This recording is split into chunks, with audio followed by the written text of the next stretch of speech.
सुप्रभात विद्यार्थियों।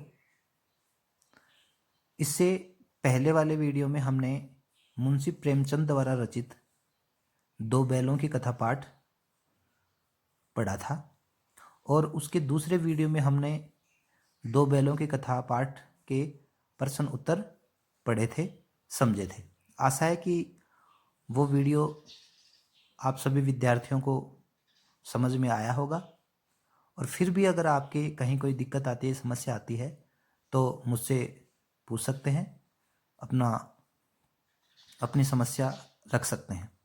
आज हम क्षितिज भाग प्रथम में राहुल सांकृत्यायन द्वारा रचित ल्हासा की ओर पाठ पढ़ेंगे। हमने जो एनसीईआरटी का आपको लिंक भेजा था, उस लिंक के माध्यम से आपने अपनी सभी पाठ्य पुस्तकें प्राप्त कर ली होंगी और उसी के माध्यम से आप अपनी पाठ्य पुस्तक में ये जो पाठ दिए गए हैं उन पाठों को बताए गए दिशा निर्देशों के अनुसार आप पढ़ रहे होंगे।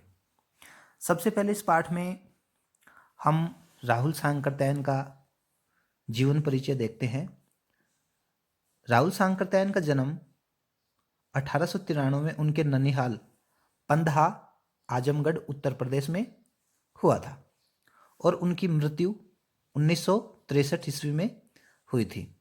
उनका पैतृक गांव कैनोला था।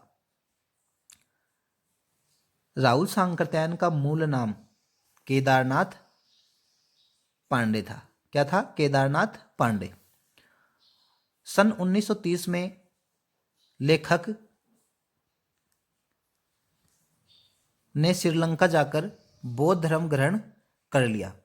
तब से उनका नाम राहुल सांकृत्यायन हो गया। यानी 1930 से पहले उनका नाम केदारनाथ पांडे था और बाद में 1930 में वे श्रीलंका गए और उन्होंने वहाँ पे बौद्ध धर्म ग्रहण कर लिया और तब से इन्हें राहुल सांकृत्यायन के नाम से जाना जाता है।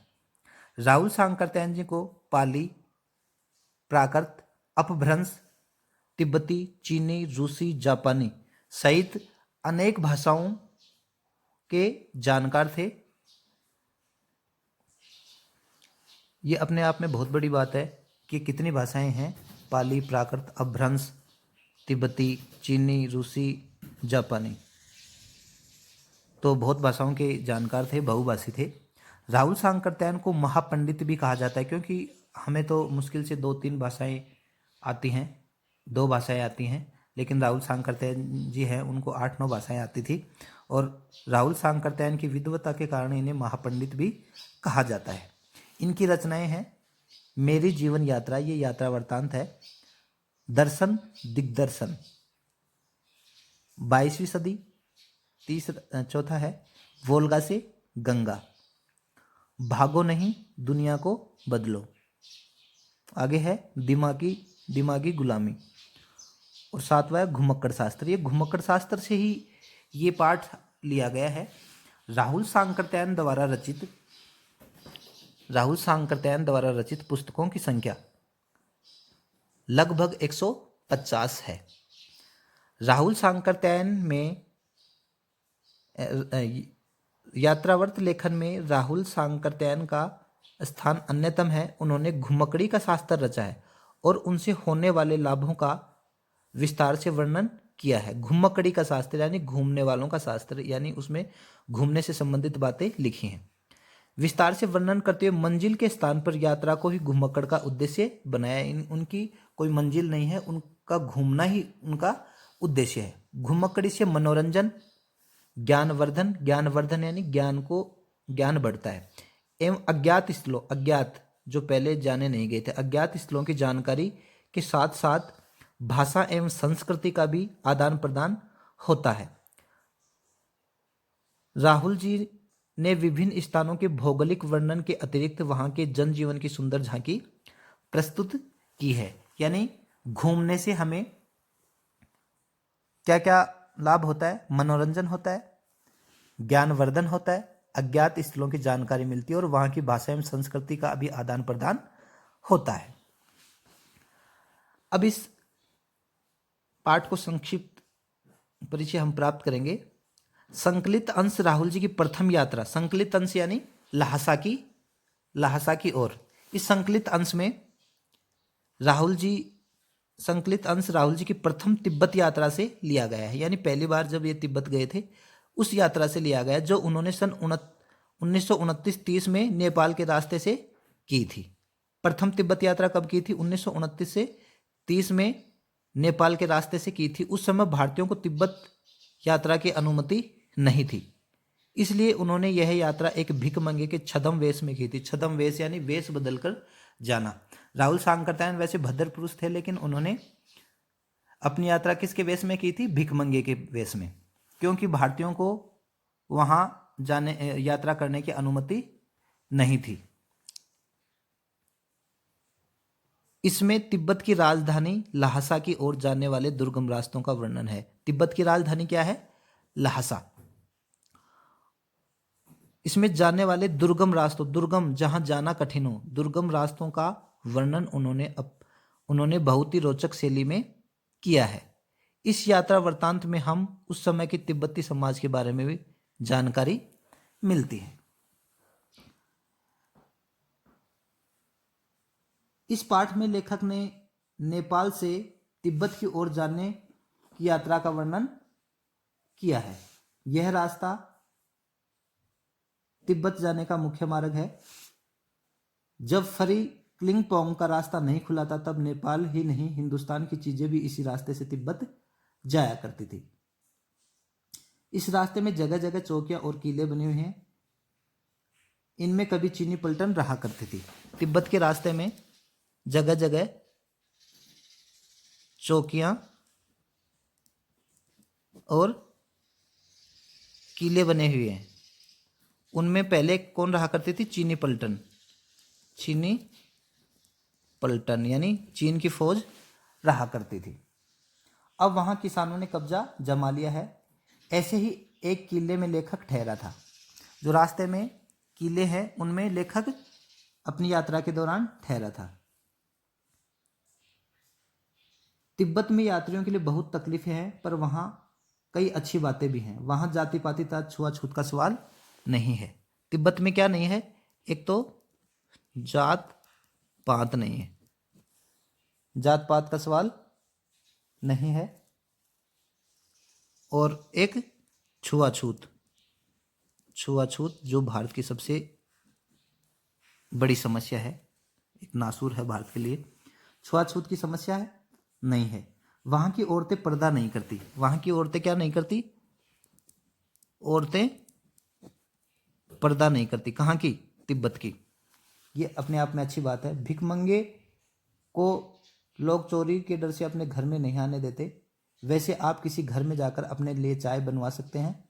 मक्खन और सोडा नमक भी कूटकर डाल देंगे। जब लेखक और उसका साथी चीनी किले में चलने लगे, उसका साथी कौन था? सुमति। लेखक का साथी कौन था यात्रा में? सुमति। लेखक और उसका साथी चीनी किले में चलने लगे तो एक आदमी राहदारी मांगने आया। राहदारी, रंगदारी यानी पैसे मांगने आया। यात्रियों ने दोनों चिट्टे उसे दे दी। लेखक के साथी का नाम सुमति था। मार्ग में उसकी जान पहचान के लोग मिलते गए। उन्हें ठहरने के लिए अच्छी जगह मिली, जबकि लौटते समय घोड़े पर सवार होने के बावजूद अच्छी जगह नहीं मिली। क्यों? क्योंकि जाते समय लेखक के साथ कौन था? सुमति था, और उनके जानकार लोग मिलते गए, जबकि आते वक्त सवारी घोड़ा मिलने के बाद भी उन्हें तकलीफें उठानी पड़ी। उन्हें डांडा पार करना था। डांडे तिब्बत में सबसे खतरनाक जगह है। 16-17 हजार फीट की ऊंचाई होने के कारण दोनों तरफ कोई गांव नहीं है। डांडे क्या है? डांडे तिब्बत में सबसे खतरनाक जगह है, जो 16-17 हजार फीट की ऊंचाई पे है। वहां आदमी भी दूर दूर तक दिखाई देते हैं। यह जगह डाकुओं के लिए बहुत अच्छी है। यहाँ किसी का खून हो जाना बहुत सामान्य बात है। हथियार का कानून न होने के कारण यह लोग बंदूक और पिस्तौल को लाठी की तरह लिए फिरते हैं। हथियार कानून न होने के कारण, हथियार कानून न होने के कारण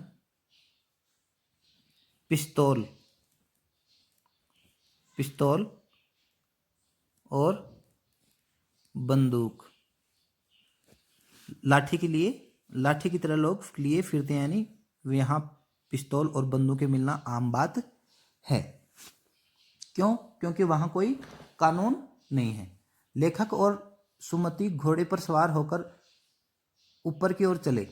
वे समुद्र तल से लगभग 17-18 हजार फीट की ऊंचाई पर खड़े थे। भीटे की ओर दिखाई देने वाले पहाड़ बिल्कुल नंगे थे। वह न वहां बर्फ की सफेदी थी, न किसी तरह की हरियाली। सबसे ऊंचे स्थान पर डांडे के देवता का स्थान थे, जिसे पत्थरों, जानवरों के सींगों और रंग बिरंगी कपड़ों की झंडियों से सजाया गया था। सबसे ऊंचे स्थान पर डांडे के देवता का स्थान था, जिसे किससे सजाया गया था? किससे सजाया गया था?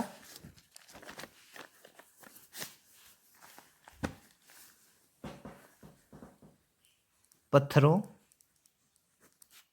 पशुओं के सींगों से और कपड़े की झंडियों से, कपड़े की झंडियों से सजाया गया था।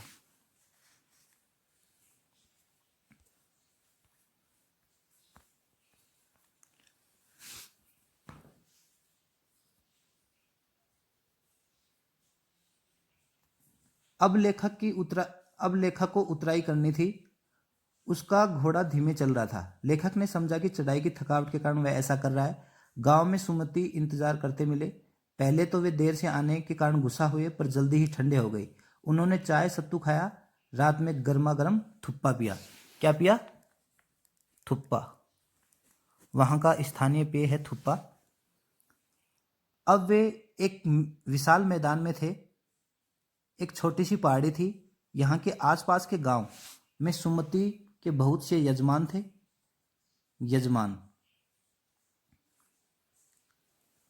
सुमति के यजमान थे, जिनसे दान दक्षिणा मिलती है। सुमति उनको बोध गया से लाए कपड़े के गंडे बांट रहे थे। लेखक ने सोचा कि ये तो इस प्रकार एक हफ्ता लगा देंगे। लेखक ने उन्हें लाहसा चलकर कपड़े देने का लालच दिया। वे मान गए। वे दिन की तेज धूप में चलने लगे। तिब्बत की धूप कड़ी कड़ी मालूम होती है। तिब्बत की अधिक जमीन छोटे बड़े जमींदारों में बटी है। तिब्बत की जो जमीन है,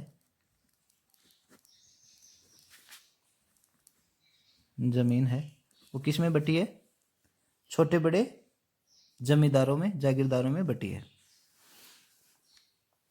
इन जागीरों का बहुत हिस्सा ज्यादा मठों के हाथों में रहता है। ये जागीरें, इस पे किन का नियंत्रण रहता है?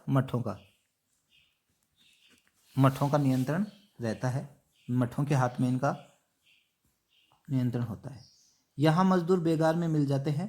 खेती का इंतजाम देखने के लिए वहाँ कोई भिक्षु भेजा जाता है। खेती का इंतजाम देखने के लिए क्या भेजा जाता है? बौद्ध भिक्षु भेजा जाता है खेती का इंतजाम देखने के लिए, जो जागीर के आदमियों के लिए राजा से कम नहीं होता। वहां एक बौद्ध मंदिर भी था, जिसे कंजूर यानी बुद्ध वचन अनुवाद की हस्तलिखित 103 पोथियां रखी हुई थी। वहां क्या था? एक बौद्ध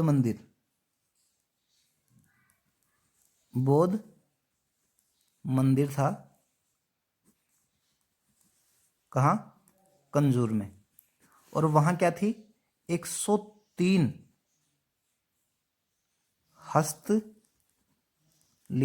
हस्तलिखित यानी हाथ से लिखी गई किताबें। वो किसको मिल गई? लेखक को मिल गई। लेखक ने अपना आसन वहीं जमा लिया। आसन जमाना यानी वो वहीं जम गए उनको पढ़ने के लिए। ये पोथियां कागज पर अच्छे अक्षरों में लिखी थी। ये पोथियां किस में थी? कागज के अच्छे पन्नों में अच्छे अक्षरों में लिखी गई थी। पोथियां, पोथियां। एक पोथी में 15 शेर वजन से कम न होगा। एक पोथी का वजन कितना था? 15 शेर। शेर यानी किलोग्राम, किलोग्राम।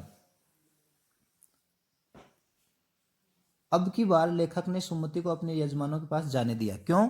क्योंकि लेखक इन्हीं हस्तलिखित ग्रंथों के चक्कर में गया था कि कोई अच्छी किताबें मिल जाए, बौद्ध साहित्य मिल जाए, और वो लेखक को मिल चुकी थी। लेखक के अपना अपना सामान पीठ पर उठाकर भिक्षु नमसे से विदाई लेकर चल पड़े थे। अब लेखक यहाँ पुस्तकों के भीतर था। पुस्तकों के भीतर का मतलब है उनको पढ़ने में रम गया था। कौन रम गया था? लेखक रम गया था।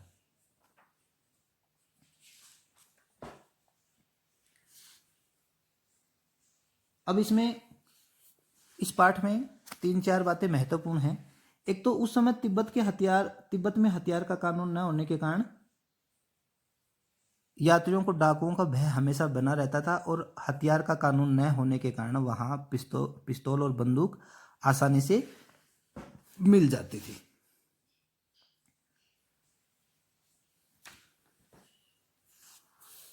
लेखकों ने जब तिब्बत की यात्रा की तो उन्हें किन किन समस्याओं का सामना करना पड़ा? एक तो लौटते समय, जाते समय तो सुमति के यजमान मिल गए थे, इसलिए उन्हें कोई दिक्कत नहीं हुई। लेकिन लौटते समय ठहरने के लिए अच्छा स्थान नहीं मिला। उन्हें एक गरीब के झोपड़े में ठहरना पड़ा। लेखक को कई बार डाकुओं के सामने भीख मांगने का नाटक करना पड़ा, जिससे उनकी जान बच जाए। और वो क्या कह रहे थे? कुची कुची, कुची कुची। जीभ काट कर भिखारियों का रोल कर रहे थे, पागल का रोल कर रहे थे। लेखक का घोड़ा उतराई के समय बहुत धीरे चल रहा था, अतः वह पिछुड़ गया। उन्हें भार ढोने के लिए कोई भरिया नहीं मिला। भरिया यानी भार ढोने वाला। उन्हें तिब्बत की कड़ी धूप का सामना करना पड़ा।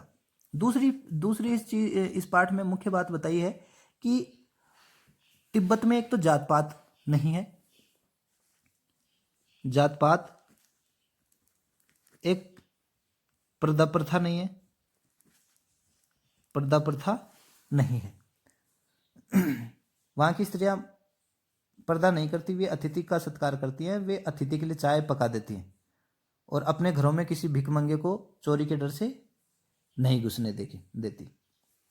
एक वाक्य आया है, अब मैं पुस्तकों के भीतर था। भीतर का मतलब है पुस्तकों के अंदर, वो पुस्तकों को पढ़ने के लिए वो रम गया था।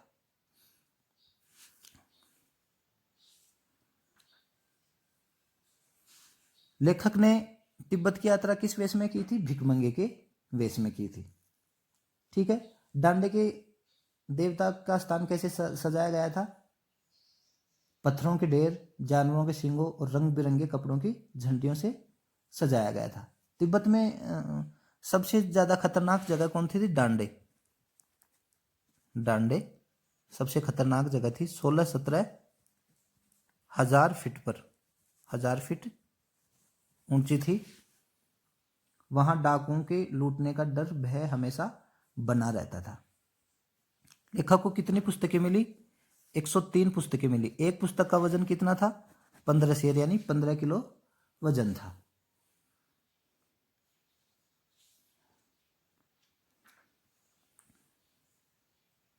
तिब्बत में यात्रियों के लिए कुछ तकलीफ की बातें तो कुछ आराम की बातें भी थी।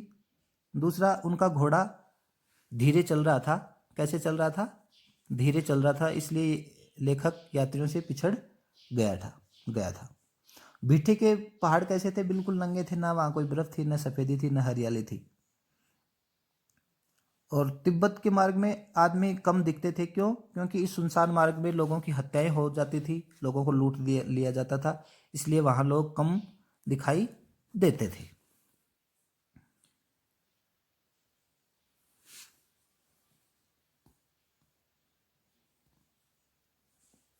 तो प्यारे विद्यार्थियों, आपको ये पाठ बहुत अच्छी तरीके से समझ में आया होगा। इसके शब्दार्थ हैं डांडा, ऊंची जमीन। डांडे का स्थान जो कितने 15-16 हजार फीट की ऊंचाई पे। थोंगला, तिब्बती सीमा का एक स्थान। भीटे, टीले के आकार का स्थान। कंडे, गाय भैंस के गोबर से बने उपले जो ईंधन के काम आते हैं। सत्तू, सत्तू या चावल के साथ मूली, हड्डी और मांस के साथ पतली लेई की तरह पकाया गया खाद्य पदार्थ। गंडा, मंत्र पढ़कर गांठ लगाया हुआ धागा या कपड़ा। चीरी, फाड़ी हुई। भरिया, भारवाहक। सुमति, सुमति कौन था? सुमति लेखक की यात्रा के दौरान मिला एक मंगोल भिक्षु था जिसका नाम लोमजंग शेख था। इसका अर्थ है सुमति प्रज्ञा। अतः लेखक ने अपनी सुविधा के लिए उसे सुमति नाम से पुकारा था। तो विद्यार्थियों, आपके ये पाठ समझ में आया होगा, और अगर कोई कहीं समस्या आती है तो आप मुझे बेसंकोच पूछ सकते हैं। जय हिंद।